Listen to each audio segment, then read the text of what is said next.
Fear of the dark is one of the oldest human experiences. It appears early in childhood, persists quietly into adulthood, and never fully disappears. Even people who claim they are not afraid of the dark often behave differently when the lights go out. Heart rate changes. Hearing sharpens. Imagination becomes more active.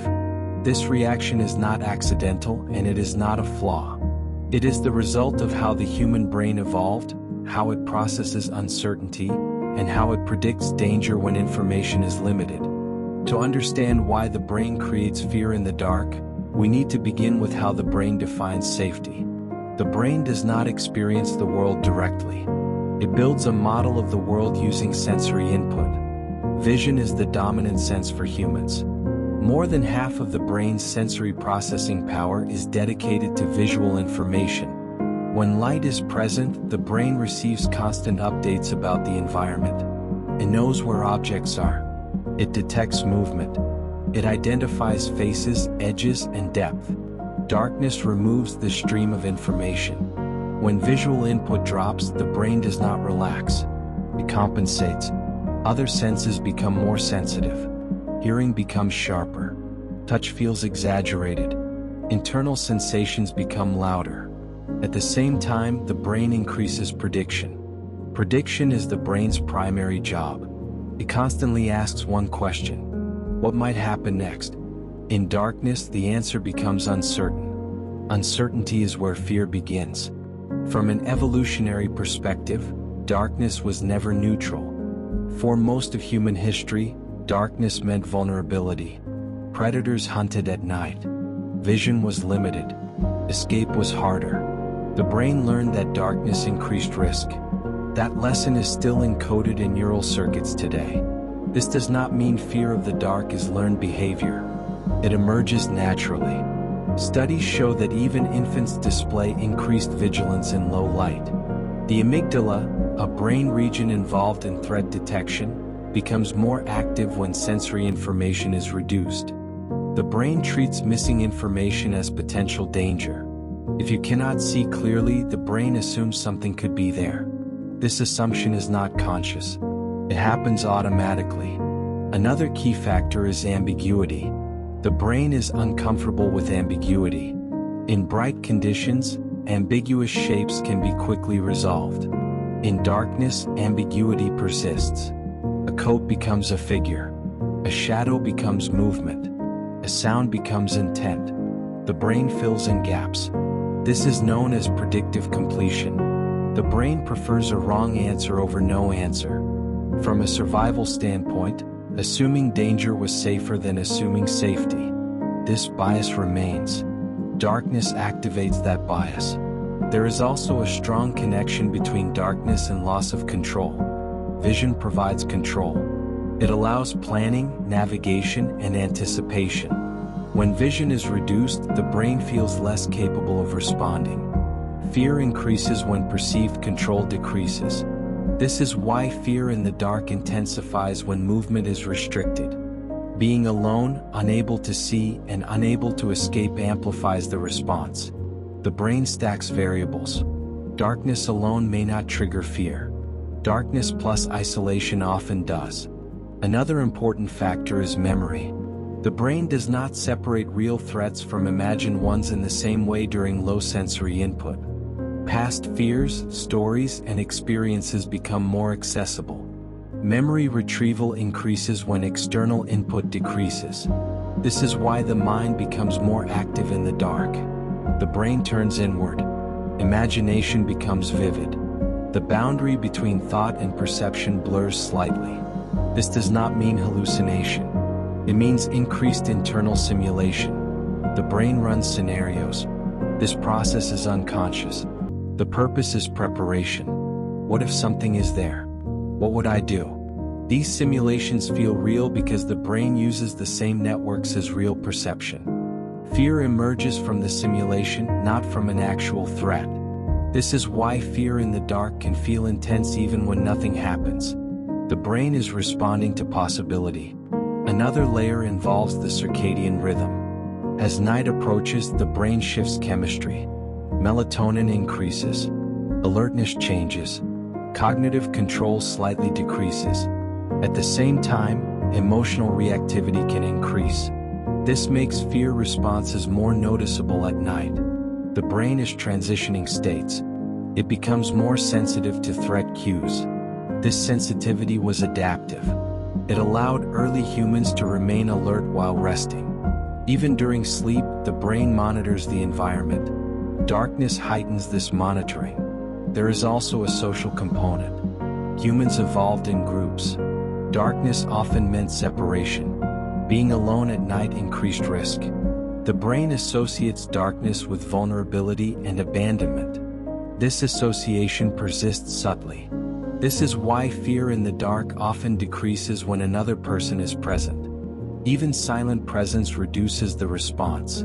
The brain calculates safety differently when not alone. Another important mechanism involves the startle reflex. The startle reflex is heightened in darkness. This is because unexpected stimuli are harder to predict. The brain increases readiness. Muscles tense slightly. Breathing adjusts. Attention narrows. This creates a baseline of tension.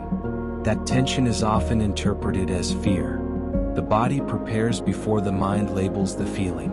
The mind then searches for a reason. In darkness, the reason is obvious. This creates a feedback loop. Physiological readiness leads to interpretation.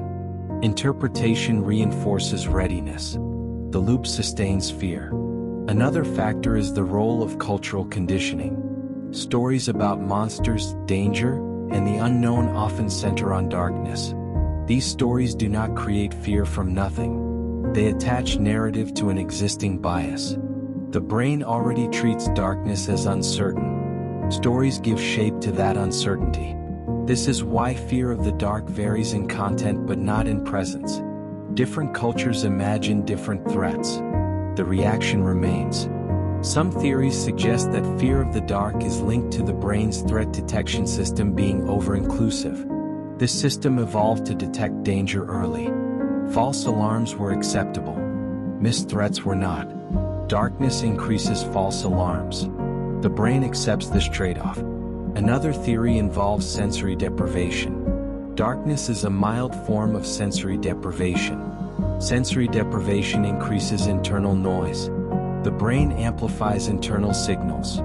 Thoughts feel louder. Emotions feel stronger. This can be unsettling. The brain interprets this heightened internal activity as a sign that something is wrong. Fear emerges. Another explanation focuses on the visual cortex.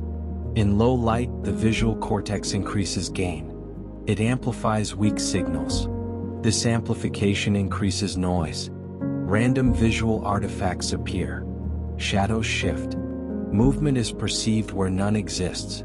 The brain reacts to its own noise. This is not imagination. It is signal processing under low input. There is also a link between darkness and sleep paralysis, nightmares, and hypnagogic imagery. During transitions between wake and sleep, the brain can generate vivid internal experiences. Darkness increases the likelihood of these experiences being noticed. Fear can emerge from unfamiliar sensations. This connection reinforces the association between darkness and threat. Some researchers have proposed that fear of the dark is not fear of darkness itself. It is fear of what cannot be seen. This distinction matters. Darkness removes confirmation. The brain becomes conservative. It assumes worst-case scenarios. This is rational under uncertainty. Even in modern environments, the brain operates on ancient rules. Technology does not rewrite instinct. Lights reduce fear because they restore information. They give the brain certainty. Certainty reduces prediction. Prediction reduces fear. This is why even a small light can have a large effect. It is not about illumination. It is about confirmation. The brain wants proof. When proof is missing, fear fills the gap. This explains why fear in the dark often fades as familiarity increases. If the environment is known, prediction becomes easier. The brain relies on memory rather than imagination. Fear decreases. This also explains why unfamiliar dark environments feel more threatening. The brain has fewer references. Prediction becomes broad. Fear increases. There are also individual differences. Some people have more sensitive threat detection systems. Anxiety increases sensitivity. So does trauma. Past experiences shape how the brain interprets uncertainty. For some, darkness triggers mild vigilance. For others, it triggers strong fear. Both responses follow the same mechanism. They differ in intensity. There are also theories that fear of the dark is tied to existential awareness. Darkness symbolizes the unknown. The brain associates it with loss of control, absence, and uncertainty. This symbolic layer adds depth to the response, but it does not create it. The biological response comes first. Meaning follows. Some conspiratorial interpretations suggest that fear of the dark is evidence of something hidden or ancestral memory of threats that still exist. Science does not support this directly. However, it does support the idea that the brain carries inherited threat biases. These biases do not require present danger. They persist because they were once useful. Fear of the dark is not a mistake.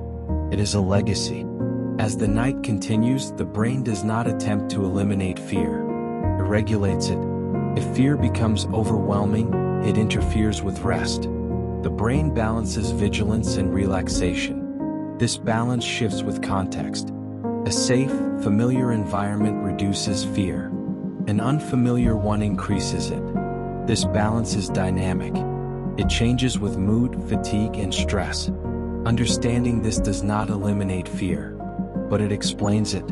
An explanation reduces secondary fear. Fear of fear. When the brain understands why it reacts, the reaction loses power. The sensation remains. The interpretation softens. This is why learning about fear can make it easier to tolerate. The brain responds differently when it recognizes patterns. As this exploration continues, we'll move deeper into how darkness interacts with sleep, dreams, hallucinations, ancient survival systems, and why the brain never fully turns off fear, even in the safest places. For now, the key idea is simple. Fear in the dark is not irrational. It is the brain doing exactly what it was designed to do when information disappears. And it does this quietly, efficiently, and automatically. The brain's relationship with darkness becomes even more complex when we look at what happens as wakefulness slowly gives way to sleep. As the body relaxes, the brain does not shut down. It shifts modes. During this transition, the brain enters a state where external input decreases and internal processing increases. This state is known as the hypnagogic phase. In this phase, the boundary between perception and imagination becomes thinner. Darkness amplifies this effect. When the eyes no longer provide reliable information, the brain relies more heavily on internal imagery. This is why shapes, movements, or presences can feel almost real in the dark. The brain is not malfunctioning. It is blending perception with prediction. The fear that emerges during this phase is often subtle. It feels like unease rather than panic, a sense of being watched, a sense that something is nearby. These sensations are generated by the same neural circuits that detect real threats. The difference is the source of the signal. Instead of coming from the environment, it comes from within. The brain does not strongly distinguish between the two during this state. Another important factor is the role of the thalamus. The thalamus acts as a sensory gatekeeper.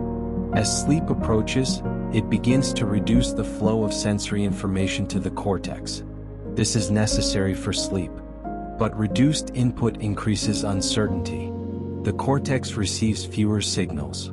The brain compensates by increasing internal models. This compensation can produce vivid sensations. Darkness accelerates this process.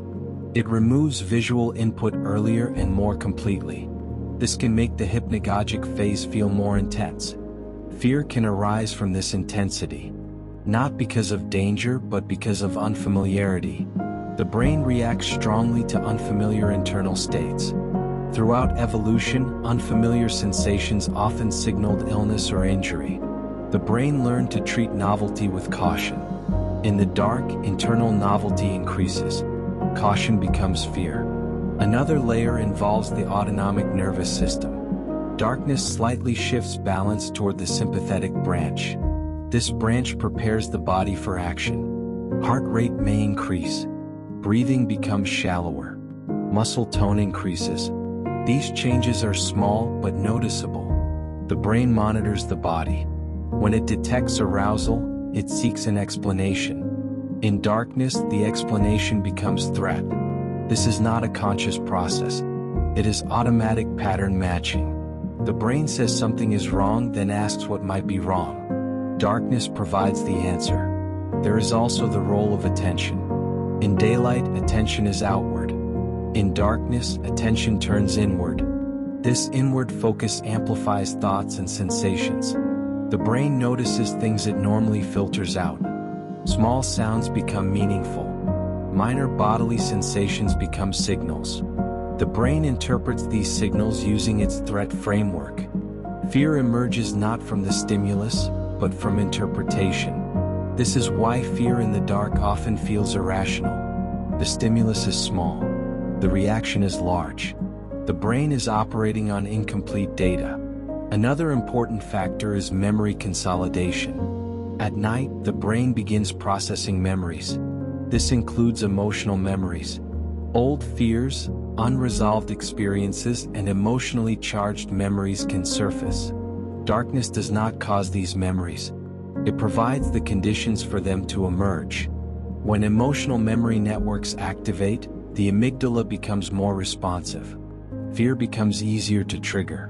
This explains why fear in the dark can feel personal. It taps into individual history. The brain is replaying and reorganizing experience. This replay can influence perception. A creaking sound may connect to a memory of danger. The connection is subconscious. The reaction feels immediate. Some researchers suggest that fear of the dark is also related to the loss of social cues. In light, facial expressions and body language provide reassurance. In darkness, these cues disappear. The brain evolved to rely heavily on social signals. Their absence increases uncertainty. This uncertainty increases vigilance. Even when alone, the brain expects social feedback. In darkness, that feedback is missing. The brain becomes alert. Another theory focuses on spatial orientation. Vision plays a key role in maintaining a sense of space. In darkness, spatial maps degrade. The brain feels less grounded. Disorientation can trigger fear. This is why fear increases when moving in the dark. The brain cannot accurately predict movement outcomes. This uncertainty activates threat circuits. There is also a hormonal component. Cortisol, the stress hormone, follows a daily rhythm. It decreases at night but can spike in response to perceived threat. In darkness, small stressors can cause noticeable spikes. The brain is already in a sensitive state. Fear responses feel stronger. The brain also releases norepinephrine during vigilance. This chemical increases alertness. Darkness encourages its release. This keeps the brain partially awake. This state is useful for survival. It is not designed for comfort. Modern environments remove most real nighttime threats. But the brain does not update quickly. It operates on deep time. Thousands of years of survival patterns remain active. Turning off lights does not turn off instinct. Some people experience fear in the dark as a sense of presence. This sensation has been studied. It is linked to activity in the temporoparietal junction. This region integrates body awareness and spatial perception. When input is reduced, the brain may misattribute internal signals to an external presence. This can feel eerie. It is not supernatural. It is a misalignment of perception. Darkness increases the likelihood of this misalignment. Another phenomenon linked to darkness is pareidolia. This is the tendency to perceive meaningful patterns in random stimuli. Faces and shadows. Figures and shapes. The brain is highly tuned to detect faces. In darkness, noise increases. The brain finds patterns. This is protective, but it can feel frightening.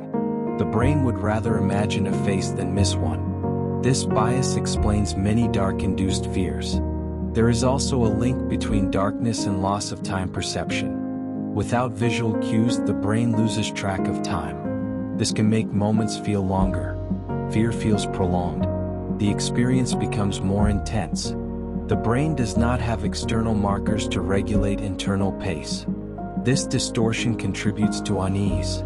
Some conspiratorial ideas suggest that darkness triggers access to hidden brain states or ancestral memories. While intriguing, there is no evidence that darkness unlocks dormant knowledge. However, it does reveal how much of perception is constructed.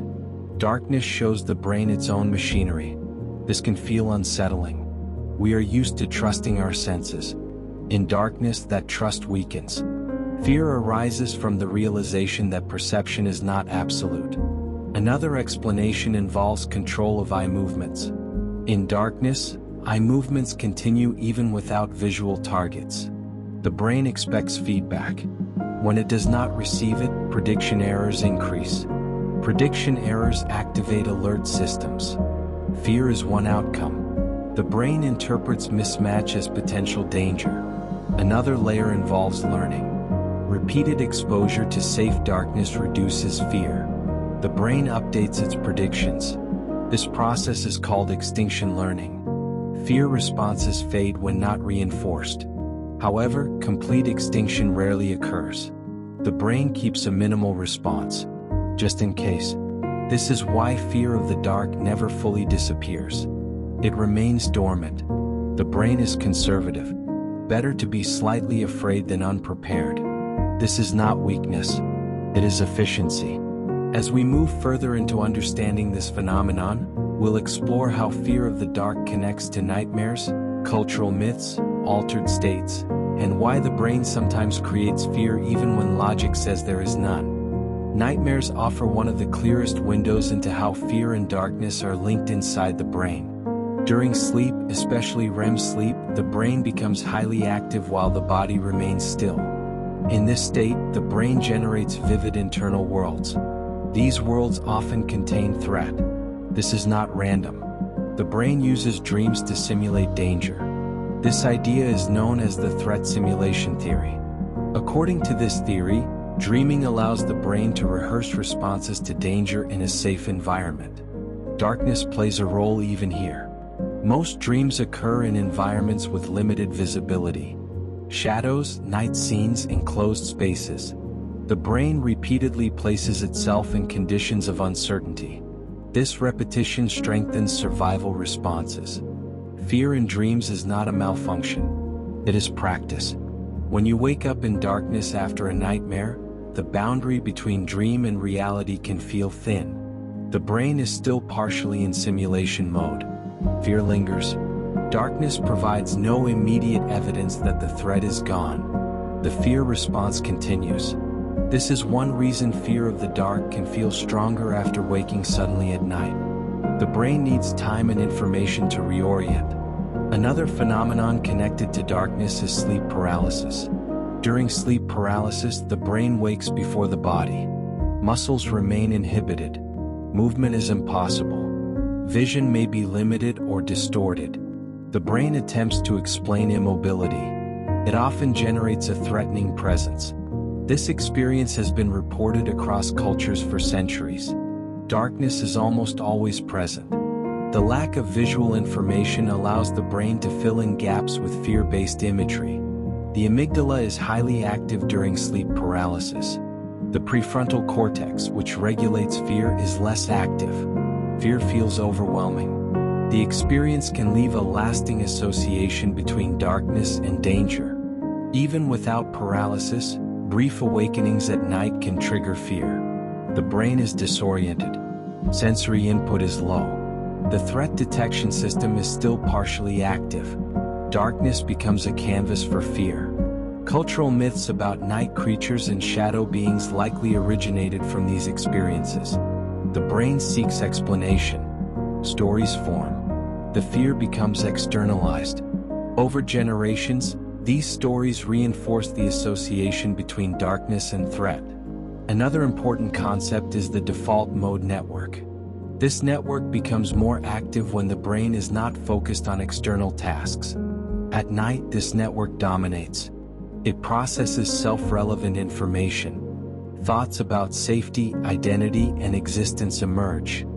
Fear can arise from abstract concerns. Darkness encourages introspection. Introspection can amplify anxiety. The brain turns inward and encounters unresolved thoughts. These thoughts feel heavier in the dark. The environment offers no distraction. Another mechanism involves noise detection. In darkness, the brain increases auditory sensitivity. This is called auditory vigilance. Small sounds become meaningful. The brain attempts to identify sources. When identification fails, fear increases. Unidentified sounds are treated as potential threats. This is why silence itself can feel threatening. The absence of sound removes confirmation. The brain listens harder. Listening harder increases awareness of internal sounds. Heartbeat, breathing, blood flow. These internal sounds can be misinterpreted. Fear emerges from misattribution. The brain thinks it hears something external. Another explanation focuses on predictive coding. The brain constantly predicts sensory input. When predictions fail, error signals increase. Darkness increases prediction error. The brain expects visual confirmation. It does not arrive. The error signal activates alert systems. Fear is a byproduct of unresolved prediction. The brain is essentially saying something does not match expectation. Mismatch equals danger. This framework explains why even known environments feel strange in the dark. The prediction model relies heavily on vision. Remove vision and the model degrades. Fear fills the gap. There is also evidence that fear in the dark is linked to spatial memory. The hippocampus builds spatial maps. These maps depend on visual landmarks. In darkness, the maps become unstable. Navigation feels uncertain.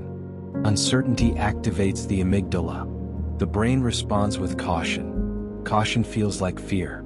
This is why moving through dark spaces increases anxiety more than standing still.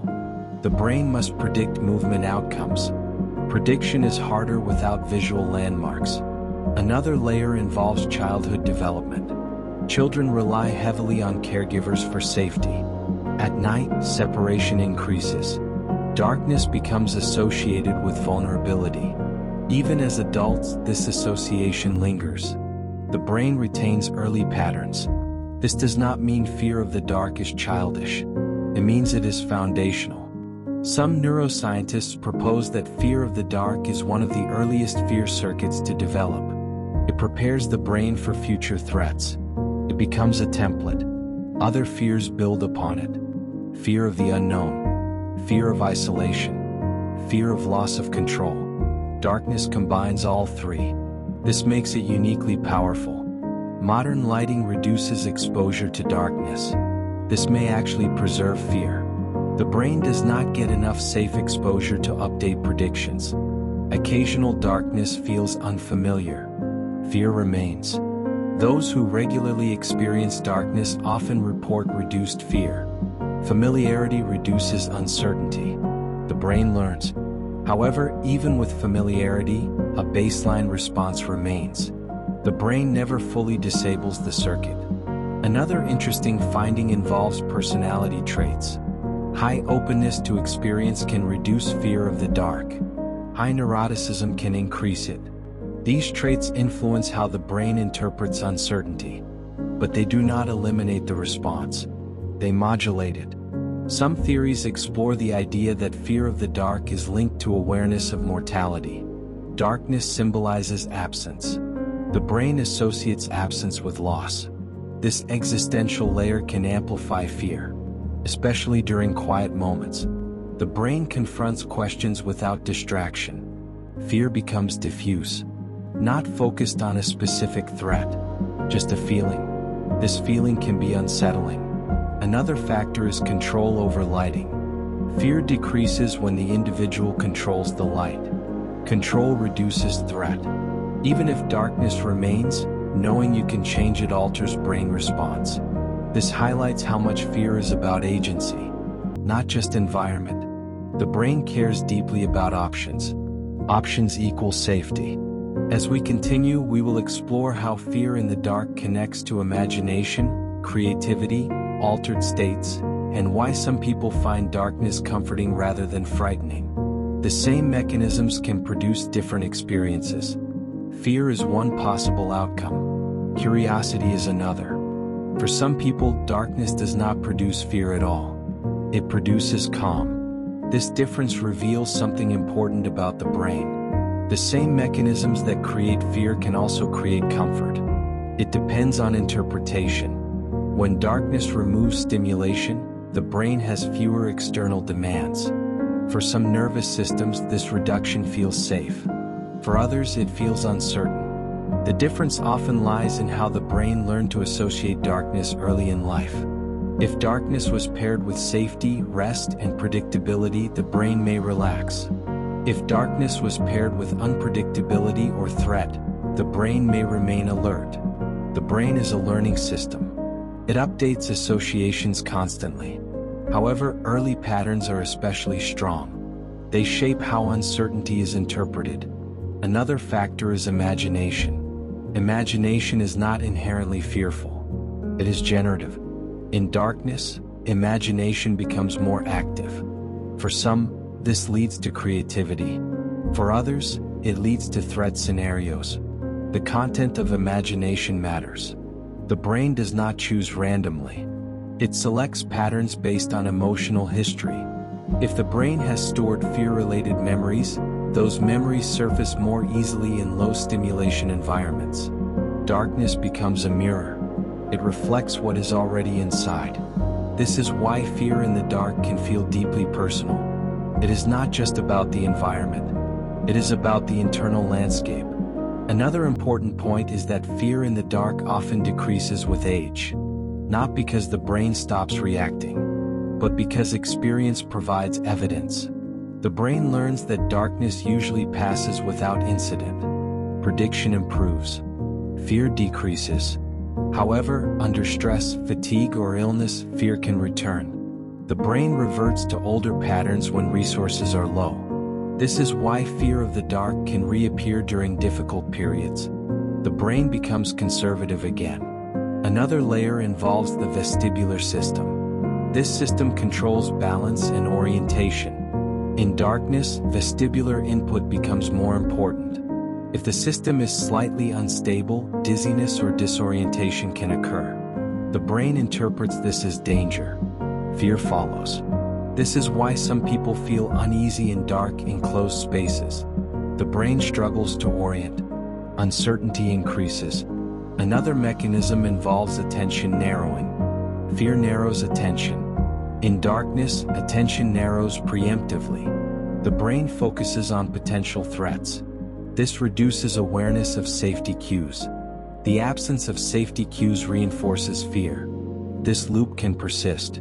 Breaking the loop requires either new information or conscious reframing. Understanding the mechanism helps. It gives the brain a different explanation. Explanation competes with fear. Another phenomenon worth noting is that darkness reduces social accountability. The brain evolved in environments where being seen mattered. Darkness removes visibility. This can trigger a sense of unpredictability, not only about others but about oneself. The brain monitors behavior differently in darkness. This subtle change can feel unsettling. Another factor is that darkness changes sound perception. Without visual confirmation, sound localization becomes harder. The brain struggles to map sound sources. This ambiguity increases vigilance. Vigilance feels like fear. Even familiar sounds can feel strange. The brain needs confirmation. Darkness delays it. There is also evidence that fear of the dark is linked to the brain's intolerance of ambiguity. Some brains tolerate ambiguity well. Others do not. This trait influences how darkness is experienced. Ambiguity intolerance is linked to anxiety. Darkness is the ultimate ambiguous condition. Nothing is clearly defined. The brain must decide how to respond. Fear is one option. Relaxation is another. The choice is influenced by learning, biology, and context. Another interesting observation is that fear in the dark often decreases when attention is occupied. Listening to a voice, hearing music, focusing on a narrative. These inputs give the brain structure. Structure reduces uncertainty. Uncertainty feeds fear. This is why stories are comforting in the dark. They replace unknowns with meaning. Meaning reduces fear. The brain prefers any explanation over none. This is also why fear can increase when silence is complete. Silence removes structure. The brain fills the void, often with threat. Another area of study involves the insula. This brain region processes internal states. In darkness, insula activity can increase. The brain becomes more aware of bodily sensations. Heartbeat, breathing, temperature. These sensations can be misinterpreted as anxiety. The brain then looks outward for cause. Darkness becomes the cause. Fear emerges. Another factor is expectation. If someone expects fear in the dark, the brain prepares. Preparation increases sensitivity. Sensitivity increases fear. Expectation becomes self-fulfilling. This does not mean fear is imagined. It means expectation shapes perception. Breaking this cycle requires changing expectation. Knowledge helps. Understanding that fear is a brain response, not a signal of danger, changes interpretation. Another concept is that fear in the dark is not always about danger. Sometimes it is about anticipation. The brain anticipates the unknown. Anticipation activates dopamine systems. Dopamine is not just pleasure. It is motivation. It drives attention. In darkness, anticipation increases. The brain is alert. This alertness can feel exciting or frightening. The difference lies in emotional framing. This explains why some people seek darkness. Meditation, sensory deprivation, stargazing. The same mechanisms can produce awe instead of fear. The brain responds to reduced input by expanding internal experience. That experience can be interpreted positively or negatively.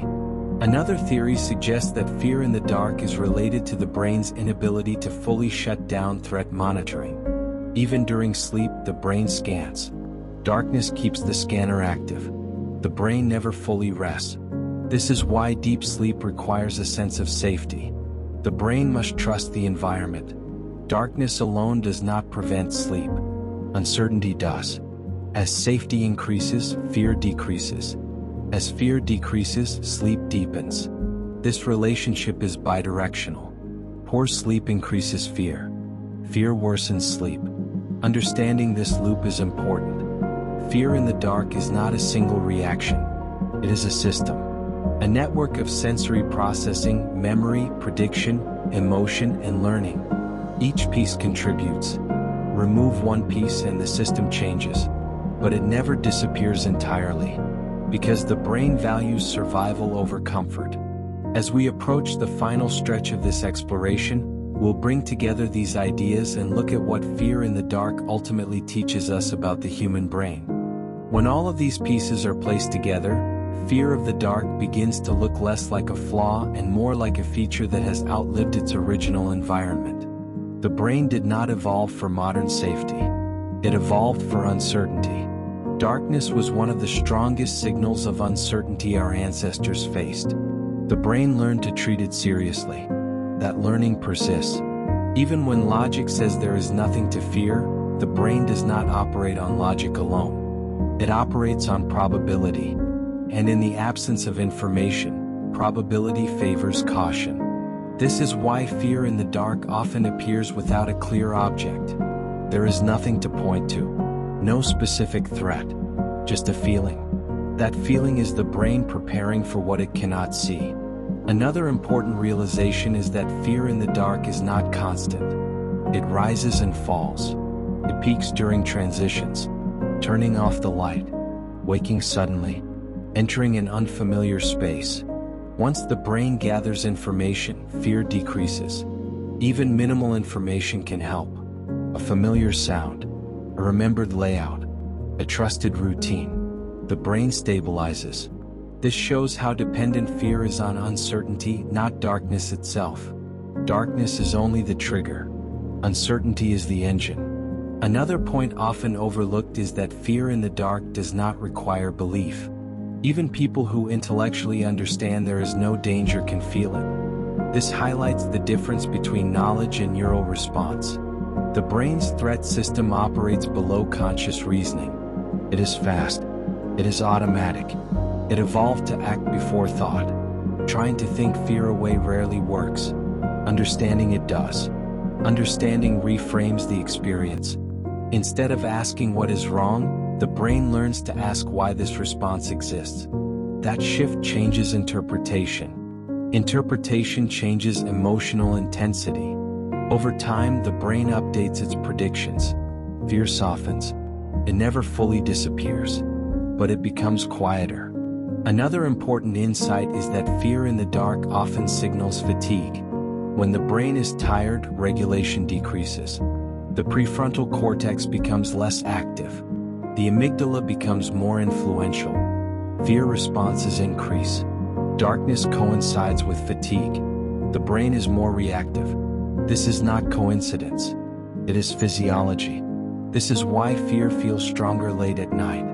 The brain's control systems are offline. The alarm systems are still active.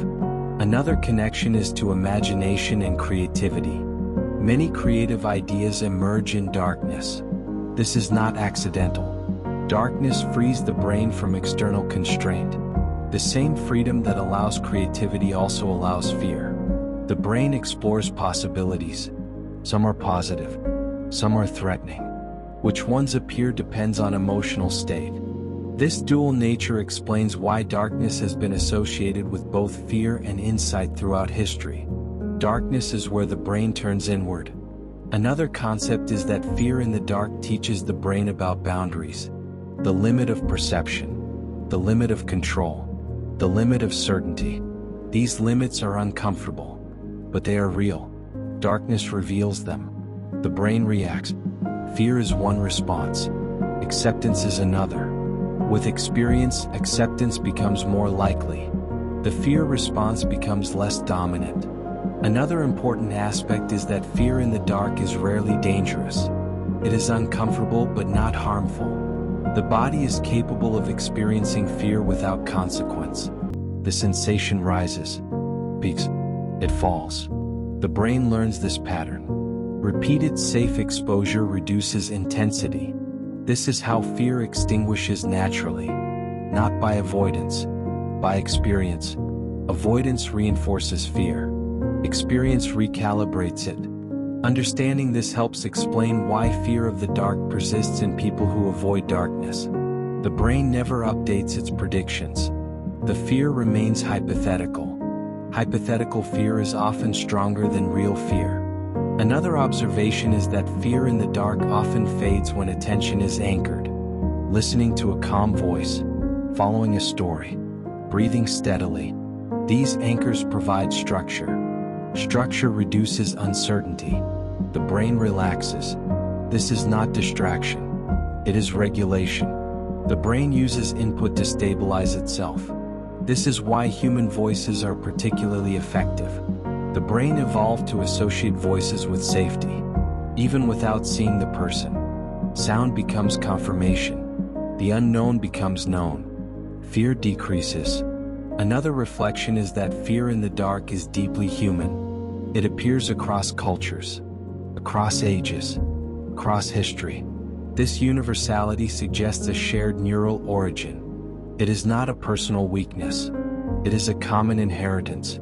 Understanding this can reduce shame. Fear does not mean something is wrong. It means the brain is working. Perhaps the most important thing to understand is that fear in the dark does not require action. The brain prepares for action. But preparation does not mean execution. You can feel fear without needing to respond. The brain learns this distinction slowly, with repetition, with understanding, with time. As the night continues and the environment remains unchanged, the brain gradually updates its model. Nothing happens. Prediction error decreases. Fear fades. the system resets. This cycle repeats every night. Each time the brain learns a little more. This is how adaptation happens. Quietly, gradually, without conscious effort. Fear of the dark teaches us something fundamental about the brain. It shows that perception is constructed, that safety is inferred, that uncertainty drives emotion, and that understanding changes experience. The dark itself is neutral. The brain gives it meaning. That meaning is shaped by evolution, memory, chemistry, and context. Once you see this, fear becomes less mysterious, not because it disappears, but because it makes sense. And when fear makes sense, it loses its power to overwhelm. It becomes just another signal, rising, falling, passing. And as the brain settles, attention softens, thoughts slow. The need to predict fades. The environment becomes familiar again. Darkness becomes simply the absence of light. Not a threat, just a condition. And the brain, satisfied that nothing needs immediate action, allows the body to rest. That is where fear ends. Not by force, but by understanding.